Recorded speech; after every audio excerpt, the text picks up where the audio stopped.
Here the question says the relationship between Brewster angle theta and the speed of light v in the denser medium was.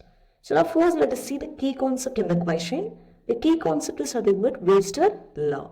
So the law says the angle Brewster angle tan theta which is equal to mu. See here mu is nothing but refractive index of the medium. So we can write mu which is equal to c by v, whereas c is speed of the light in the vacuum and v is the velocity of the light in the denser medium. So we know that tan theta which is equal to mu. So instead of mu we can substitute c by v.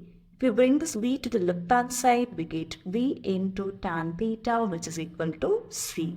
So this is the relationship between Brewster angle theta and the speed of light v in the denser medium.